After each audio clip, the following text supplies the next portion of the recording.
Sir hero sir. எங்க sir? Hi sir. Hi, வந்ததுக்கு எல்லாருக்கும் ரொம்ப நன்றி. Thank you so much.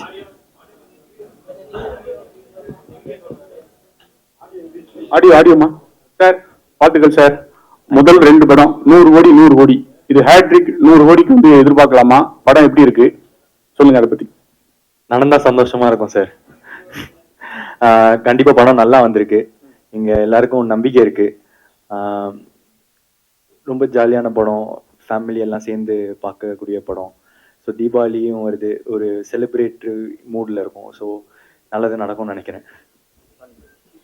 ஸோ ஒரே டைம்ல வந்து 2 மூவி இல்லையா, எல்ஐகே அண்ட் டியூட் 2 படமும் போயிட்டே இருந்துச்சு. பிளஸ் ரிலீஸ் ஆல்சோ வந்து கிளாஷ் ஆகிற மாதிரிலாம் இருந்துட்டே இருந்துச்சு. ஸோ இந்த கிளாஸஸ் நீங்க எப்படி பாக்குறீங்க? ஏன்னா வந்து இந்த தீபாவளி ரேஸ்ல வந்து இதுக்கு முன்னாடி இது ரொம்ப ரேர், ஒரு ஹீரோவுக்கு ஒரு 2 படம் அப்படிங்கிற கிளாஸஸ் வந்ததெல்லாம். என்ன அது எப்படி வந்து அந்த நியூஸ், அந்த டிஜிட்டல் ட்ரெண்ட் இதெல்லாம் எப்படி பாக்குறீங்க? எப்படி இருந்துச்சு அந்த மொமெண்ட்லாம்? அந்த மொமெண்ட் வந்து ஆக்சுவலா கொஞ்சம் கஷ்டமா தான் இருந்துச்சு. ஐ மீன், ஏன்னா 2 படம் வந்து ஒரு டைம்ல வரது வந்து நல்லது இல்லை 2 படத்துக்குமே. ஸோ ஃபர்ஸ்ட் கொஞ்சம் கஷ்டமா இருந்துச்சு. அதுக்கப்புறம் லைஃப்லயே எதுவா எந்த கஷ்டமா இருந்தாலும் அதுக்கு மேல ஒரு பாயிண்ட்ல அக்செப்ட் பண்ணிடுவோம்ல. சரி, இதுதான் நடக்க போகுது, நடந்துச்சுன்னா நம்ம அதை எப்படி அக்செப்ட் பண்ணலாம், அதுல இருக்கிற நல்லதெல்லாம் பார்க்க ஆரம்பிப்போம். ஸோ அந்த மாதிரி ஓகே, இது வரைக்கும் வந்ததே இல்லைல்ல, வரட்டும், எல்லாரும் பேசுவாங்க, இந்த மாதிரிலாம் யோசிக்க ஆரம்பிச்சேன்.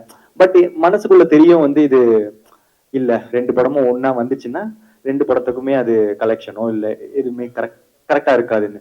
ஸோ அதுக்கப்புறம் லைட் டீம் வந்து ஸ்வீட்டா அவங்க வந்து டிசம்பர் 18க்கு மூவ் பண்ணிக்கிட்டாங்க.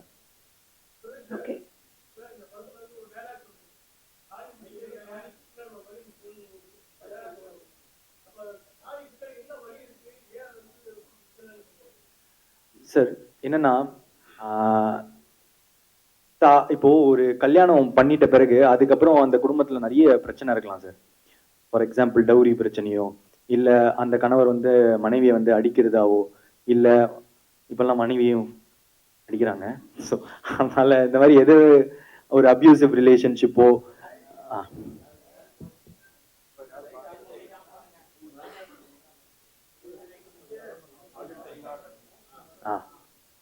ஸோ ஒரு கல்யாணம் ஆயிடுச்சுன்றதுக்காக ஒரு பொண்ணோ இல்ல ஒரு பையனோ அந்த வழியெல்லாம் தாங்கிட்டு இருக்கணும்ன்ற அவசியம் இல்லை.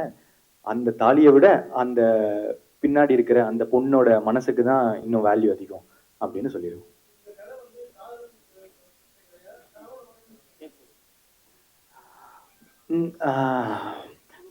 கணவன் மனைவிக்குள்ளேயும் காதல் இருக்கும்ல, ஸோ 2மே வச்சுக்கலாம். நிறைய நிறைய ரிலேஷன்ஷிப் இருக்கும் சார்.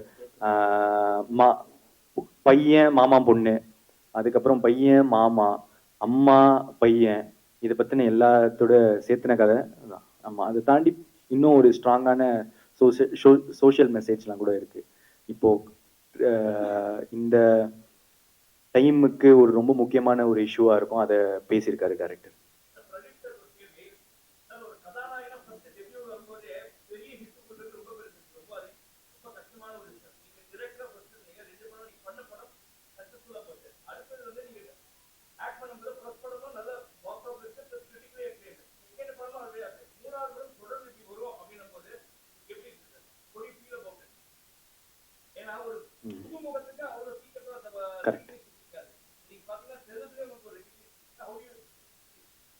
ரொம்ப கிரேட்ஃபுல்லா ஃபீல் பண்றேன் சார். இதுதான் உண்மை.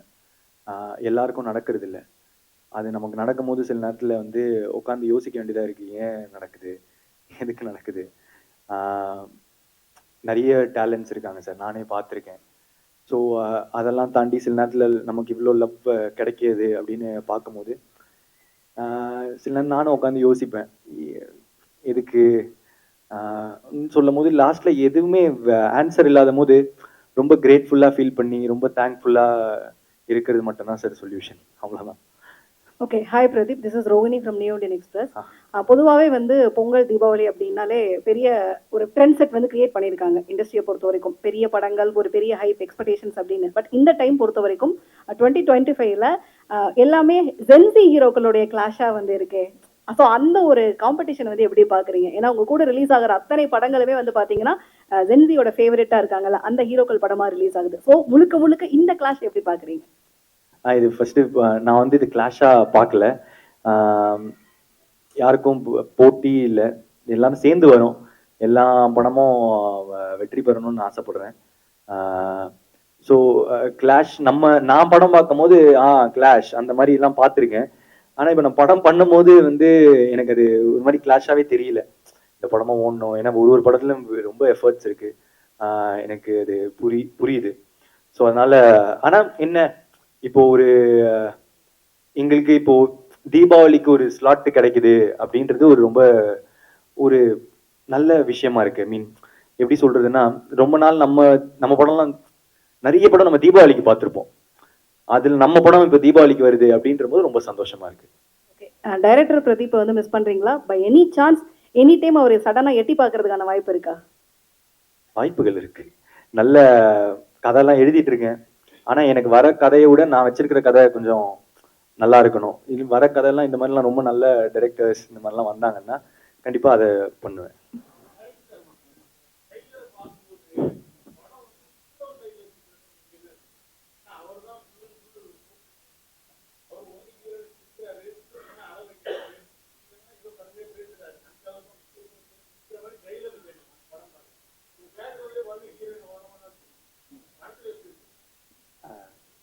எல்லாருக்கும் வணக்கம். படத்துல பார்த்தீங்கன்னா ட்ரெய்லர்ல நீங்க சோஷியல் மீடியாவோ இல்லை எதையோ நீங்க தேடினீங்கன்னா எண்டில் வர்ற அந்த அலையவ கொலையவ போர்ஷன் வந்துட்டு ரொம்ப நல்லா ஹிட் ஆச்சு. அதுல அவங்க தண்ணியோட இருக்கிற அந்த போர்ஷன் வந்துட்டு ரொம்ப நல்லா போச்சு. அது அவங்களுக்கான ஒரு ப்ரெசன்டேஷனாக தான் இன்டென்ட் பண்ணி தான் அந்த ஷார்ட்டை முடிச்சது. அங்கே முடிக்கணுன்ற இன்டென்ஷன்ல வந்துட்டு ஹீரோயினுக்கும் இம்பார்ட்டன்ஸ் கொடுக்கணுன்றது இருக்கு. அதை தாண்டி இங்க ஏன் இல்லை அங்கே ஏன் இல்லைன்னா அதுக்கு காரணம் இல்லை, ஓவராலா இருக்கான்னா இருக்கு. பிரதீப் சார், பிரதீப் சார், இந்த இந்த படத்துல நீங்களும் ஸ்கிரிப்ட் பண்ணிருக்கீங்கன்னு கேள்விப்பட்டோம். சுத்தமா இல்ல, ஒரு சீன் கூட இல்ல. அப்புறம் இந்த தாடி வச்சு எப்பொழுதுமே நடிக்கிறீங்க, தாடி இல்லாம எப்பயாச்சும் நடிப்பீங்களா?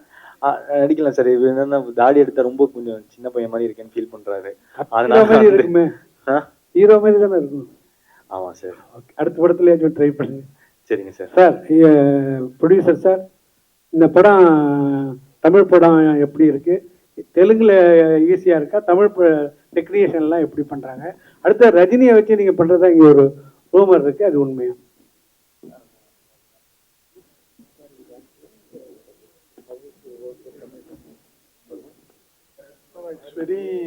This film we enjoyed thoroughly, and our experience in Tamil industry is fab.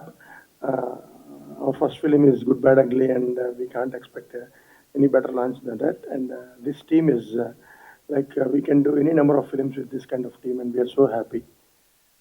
And Sir, Pradeep sir.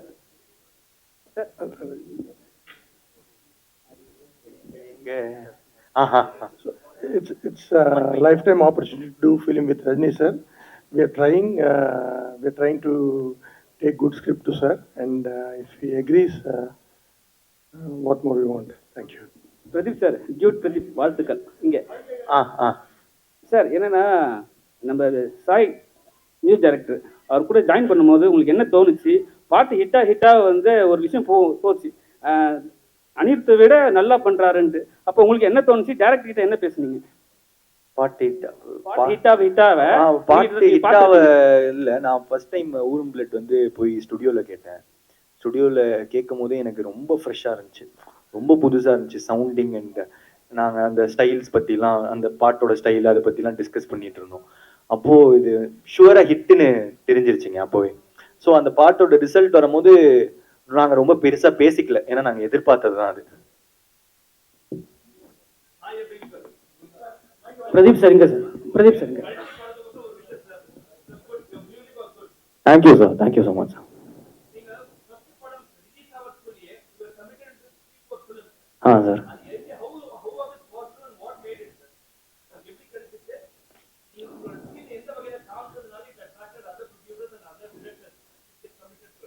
நான் வந்து ஒரு thank you sir, thank you for the wishes first. And நான் வந்து ஒரு 3 பாட்டு பண்ணியிருந்தேன் இண்டிபெண்ட், கத்தி சேர ஆசை கூட, சித்திர புத்திரி. ஸோ அதை பார்த்துட்டு வந்தாங்க. அண்ட் முக்கியமாக ஒரு டெபியூட்டன் நம்பி இவ்வளோ பெரிய ப்ரொடியூசர்ஸ் வரும்போது அப்போ நம்மளுக்கு தெரியல, நம்மளை நம்பி இத்தனை ப்ரொடியூசர்ஸ் வராங்க, இத்தனை டைரக்டர் வராங்கன்னா நம்மளை சாட்டிஸ்ஃபை பண்ண இல்லை, நம்ம கிட்ட ஏதோ ஒன்று பிடிச்சிருக்கு, அதை நம்ம நல்லா டெலிவர் பண்ணுவோம்னு நம்பி வராங்க. ஸோ அதை நல்லா பண்ணியிருக்கேன்னு நினைக்கிறேன். உங்களுக்கு பிடிச்சதுன்னா ரொம்ப சந்தோஷம். Thank you sir. பிரதீப் சார், இங்க தமிழ் சினிமாவோட ரஜினி சாருக்கு ஒரு பேர் இருக்கு, அவர் ஃபார்முலா பிரேக் பண்ணாரு அப்படிங்கிற மாதிரி ஒரு விஷயம் இருக்கு இல்லையா? ஸோ இப்போ ரீசெண்டாக பிக் பாஸ்ல வந்து நாகார்ஜுன சார் ரஜினி சார் தனுஷ் கூட உங்களுக்கு கம்பேர் பண்ணி பேசியிருந்தாரு. ஸோ அதை பற்றி என்ன நினைக்கிறீங்க நீங்க? ரொம்ப சந்தோஷமா இருந்துச்சு சார். ஏன்னா நாகார்ஜுனா சார் மாதிரி ஒரு பெரிய ஹீரோ வந்து அந்த ஒப்பிட்டு பேசும்போது உண்மையாலே ரொம்ப சந்தோஷமா இருந்துச்சு. இல்லை, அந்த ஃபார்முலா நீங்கள் பிரேக் பண்ணிட்டீங்கன்னு நினைக்கிறீங்களா?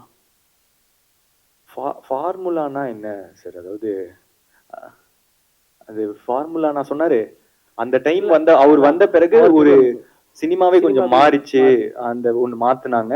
அந்த மாதிரி ஒரு ஒரு ஜென்ரேஷன்ல இப்போ உங்களை நான் அப்படி பாக்குறேன் அப்படின்னு சொன்னாரு. அந்த மாதிரி நான் நினைக்கிறேன், அவர் நினைக்கிறாரு, அதுக்கு நான் சந்தோஷப்படுறேன் சார். Thank you sir.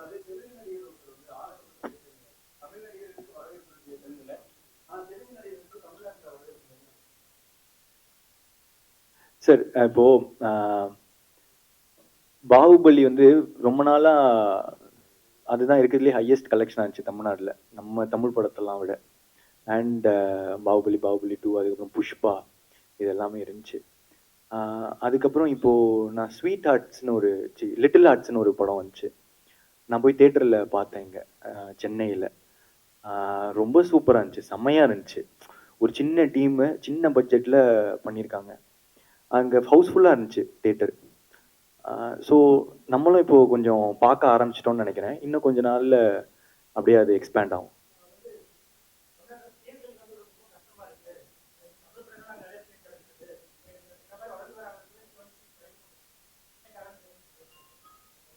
அதான் சார், இப்போ லிட்டில் ஆர்ட்ஸ் வந்து ஒரு சின்ன படம் தான்.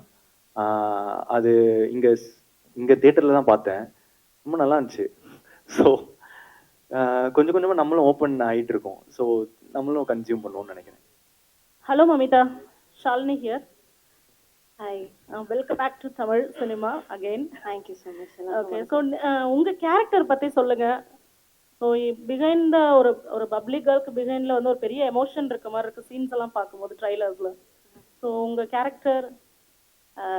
டியூட்ல என்னோட கேரக்டர் நேம் வந்துட்டு குரல். So like her name, like she is very vocal about her emotions. She is true to her emotions அப்படின்னு சொல்லலாம். And she is someone who genuinely cares about others. So எனக்கு வந்து குரல் is one of my favorite characters and I hope you'll all like her. Okay, இது வந்து உங்களுடைய 2வது தமிழ் படம். பட் இது ரிலீஸ்க்கு முன்னாடியே இவ்வளோ பெரிய ரெட் கார்பெட் வந்து தமிழ் மக்கள் கிட்ட உங்களுக்கு கிடைச்சிருக்கிறத எப்படி பாக்குறீங்க? ஏன்னா சோஷியல் மீடியால எல்லாத்துலயுமே வந்து மமிதாவை வந்து செலிப்ரேட் பண்றாங்கல்ல, இதை எப்படி பாக்குறீங்க? ஐயோ, எனக்கு ரொம்ப கிரேட்ஃபுல்லாக இருந்துச்சு. பிகாஸ் நான் நடித்தது வந்துட்டு ஒரு மலையாளம் படம். அண்ட் அது வந்துட்டு எல்லாருமே இங்கே தமிழ்நாட்டிலையும் in Telugu language also got a big எப்படி சொல்கிறது ரிசெப்ஷன் சத்தியம் பண்ணேன். I mean to be very honest. அப்போது மீ அது எனக்கு வந்துட்டு ஒரு பெரிய விசிபிலிட்டி கிடைச்சிச்சு. Sorry if my Tamil is very wrong. But அதான் அப்போது அந்த பிரேமலுக்காக எனக்கு இங்கே வந்துட்டு I am getting awards for it. So அந்த அன்பு பார்க்கும்போது எனக்கு ரொம்ப கிரேட்ஃபுல்லாக இருக்குது. பிரதீப் சார், நீங்க முதல்ல நடிக்க வரும்போது நீங்க எப்படி நடிப்பீங்க, திறமை என்ன நிறைய தெரியாது. இந்த மாதிரி ஒரு காலேஜ் ஃபங்க்ஷன்லயே இந்த பாடி ஷேமிங் கேள்வி பண்ணாங்க. அதுக்கப்புறம் 2 படம் பெரிய ஹிட் கொடுத்தீங்க, 100 கோடி. இப்போ கூட ஒரு சமீபத்தில் ஒரு பிரஸ் மீட்ல வந்து அந்த உடல் ரீதியா வந்து நிறைய கொஸ்டின் பண்ணுவாங்க. அந்த மாதிரி கேள்விகளை எப்படி எதிர்கொள்றீங்க, அவங்களுக்கு என்ன பதில் சொல்லணும்னு நினைக்கிறீங்க? ஒண்ணுமே இல்லை சார், எனக்கு பெருசா அஃபெக்ட் பண்றது இல்லை. எனக்கு முன்னாடி இவ்வளோ லவ் இருக்கும் போது நான் ஏன் சார் அதை பத்திலாம் யோசிக்கணும்? எதுவுமே சரியா ஒர்க் அவுட் ஆகல, அதுக்கப்புறம் இந்த மாதிரிலாம் ஒன்று நடக்குதுன்னா அப்போ உட்காந்து யோசிக்கலாம். ஆனா மக்கள் தான் இவ்வளோ வரவேற்பு தராங்க, அப்போ இது ஒரு பெரிய மேட்டர் இல்லை சார். சார், அப்புறம் ரஜினி சார் கமல் சாரும் இணைஞ்சு படம் பண்ணது முடிவாயிட்டு. ரஜினி சார் சொல்லுவாரு இன்னும் கதை முடிவாகல, டைரக்டர் முடிவாகலங்காரு. சப்போஸ் உங்களுக்கு விட்டு கேட்டாங்கன்னா உங்கள்கிட்ட கதை இருக்கா, எந்த மாதிரி ஜானர்ல அந்த 2 பெரிய ஸ்டார் வச்சு படம் பண்ணுவீங்க? சார் கதை இல்லைங்க சார் என்கிட்ட அந்த மாதிரி. ஆமா, ரெண்டு பெரிய லெஜெண்ட் சார். அவங்க ரெண்டு பேரும் சேர்த்து கனவுல கூட யோசிச்சிருக்க மாட்டோம். சும்மா ஜாலியா வீட்டுல இருக்கும் போதெல்லாம் யோசிப்போம், ரஜினி சாருக்கு இப்படி ஒரு கதை இல்லை அந்த மாதிரிலாம். இந்த ரஜினி சாரும் கமல் சாரையும் சேர்த்து வச்சு ஒரு கதையை நம்ம அந்த மாதிரிலாம் அந்த மாதிரி யோசிச்சு அந்த மாதிரி ஒரு கதை பண்ணது இல்லை. அண்ட் இப்போதைக்கு நம்ம கான்சென்ட்ரேஷன் ஃபுல்லா acting sir. One second, director sir actually இந்த கொஸ்டினோட இன்னொரு வெர்ஷன் நம்மளோட மீட்ல நீங்க ஒன்று சொன்னீங்க, ஒருவேளை ரஜினி சார் எனக்கு ஒரு 30 இயர்ஸ்ல வந்து கால் ஷீட் கொடுத்துருந்தா எப்படி ஒரு கதை பண்ணியிருப்பனோ அப்படிதான் இந்த கதையை நான் எழுதுனேன் அப்படின்னு சொன்னீங்க.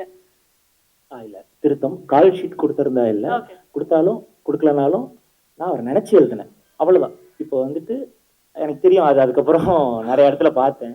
நம்ம ஒரு துறைக்கு வரோம், இப்போ ஒரு ஸ்டீவ் ஜாப்ஸ், ஒரு மைக் டைசன், இந்த மாதிரி அதோட லெஜெண்டரிஸை நான் இன்ஸ்பிரேஷனாக வச்சு தானே வருவாங்க. அந்த மாதிரி எனக்கு அவர் ஒரு இன்ஸ்பிரேஷன், நான் அவரை நினச்சி எழுதினேன், அவ்வளோதான்.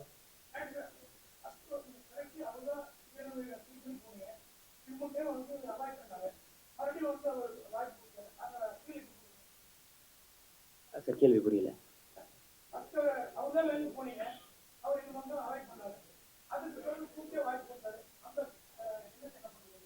இல்லை ரொம்ப சந்தோஷமா இருந்துச்சு சார். இந்த ப்ராஜெக்ட் வந்துட்டு அவர் வேணும், அவர் இருந்தால் ரொம்ப நல்லா இருக்கும்னு நினைச்சேன். அவர் இல்லை அப்படின்ட்டோன்னே வேற யாரையாவது வச்சோம், ஏன்னா கதை பண்ணி ஆகணும், அந்த படம் எனக்கு ஸ்க்ரீன்ல வந்தாகணும், அப்படிதான் போனேன். பட் திரும்ப இவர் கூப்பிட்டு வந்தோடனே சூப்பர், நம்ம நினைச்ச மாதிரியே வரப்போகுதுன்ற சந்தோஷம் அதிகமாக இருந்துச்சு.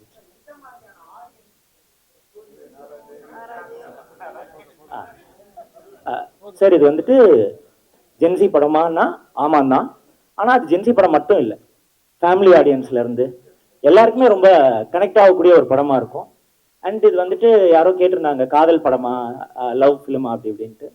இது லவ் ஃபிலிம் தான். It talks about right to love. Okay, சாயபயங்கர் ஒரு கேள்வி. எந்த அளவுக்கு வந்து உங்களோட மியூசிக் வந்து செலிப்ரேட் பண்ணப்படுதோ சேம் அதே டைம் வந்து நிறைய நெகட்டிவிட்டி அண்ட் ட்ரால்ஸும் உங்களை சுத்தி வந்து சரௌண்ட் ஆயிருக்குல்ல, அதெல்லாம் எப்படி ஹேண்டில் பண்றீங்க? ஆல்ரெடி சொல்லியிருந்தேன், நான் ட்விட்டர்லயும் இன்ஸ்டாலையும் பெருசா இல்லைன்னு. அது ஒன்று இருந்தாலே அது அந்த ஒரு ஹேபிட் இருந்தாலே போறேன் நினைக்கிறேன் இது ரெண்டுத்துல இருந்தும் தப்பிக்கிறதுக்கு. ஸோ நான் மோஸ்ட்டாக ஸ்டூடியோவில் தான் இருப்பேன். I don't even normally also like சும்மா கூட வெளில எப்பயுமே போக மாட்டேன், என் டைரக்டருக்கு தெரியும் என்னை பற்றி. ஸோ அதனால வந்து I have fun making music and that gives me so much high. So நான் எனக்கு பிடிச்சிருக்குன்னு நான் ஜாலியாக பண்ணுறேன். நான் வந்து இன்னொருத்தருக்கு பிடிக்கணும் கண்டிப்பாக, அந்த ஆசை இருக்குது, ஆனால் கன்வின்ஸ் பண்ணுறதுக்கு நான் பண்ணல. ஸோ அதனால் நான் ஜாலியாக எனக்கு பிடிச்சதை பண்ணுறேன். அண்ட் மக்கள் அதுக்கு ரொம்ப நல்லா சப்போர்ட் பண்ணி விஷஸ் கொடுத்துட்டு இருக்காங்க. நீங்க யோசிச்சு பார்த்துருப்பீங்களா? இல்ல நான் கூட யோசிச்சு பார்த்ததே கிடையாது இந்த மாதிரி ஒரு லான்ச் கிடைக்கும்னு. ஸோ அதனால எல்லாமே பை காட்ஸ் கிரேஸ் தான். பிரதீப் சார் இங்கே இங்கே இங்கே சார், நீங்கள் தொடர்றதெல்லாம் வெற்றியாக இருக்குது. ஸோ வந்து நீங்கள் எது தொட்டாலும் 100 கோடி கலெக்ஷன் வருது. அதனால் வந்து உங்களை வந்து சரியாக அப்ரோச் பண்ண முடியல, டேரக்டர் கேட்குறாங்க, அதிக சம்பளம் வாங்குறேன்னு சொல்லிட்டு ஒரு விஷயம் போயிட்டு இருக்கு. அதை பற்றி உங்களுக்கு பதில்? இல்ல அப்ரோச் பண்றது வந்து அப்ரோச் பண்ண முடியல, இல்ல அதிக சம்பளம் வாங்குறதுனால அப்ரோச் பண்ண முடியலையா? அதிக சம்பளம்னாலயா? டைரக்டர் அப்ரோச் பண்ண மாட்டாங்க சார். அதிக சம்பளம் அந்த மேட்டர் ஒன்று வராது. ப்ரொடியூசர்ஸ் அந்த ஏரியா தான். எனக்கு அந்த மாதிரி ஒன்று இதுவே இல்லை சார். நான் தொடர்ந்து ரொம்ப எனக்கு சம்பளம் கொடுக்குற இதெல்லாம் ரொம்ப கம்மி சார். இவங்களுக்குலாம் இவங்க ரொம்ப பெரிய ப்ரொடியூசர். ஸோ இவங்களோ இல்லை நான் பண்ண ஏஜிஎஸோ அதெல்லாம் வந்து ஒரு மேட்டரும் இருக்காது சார். அந்த மாதிரி இல்லைன்னு நினைக்கிறேன். வதந்தி.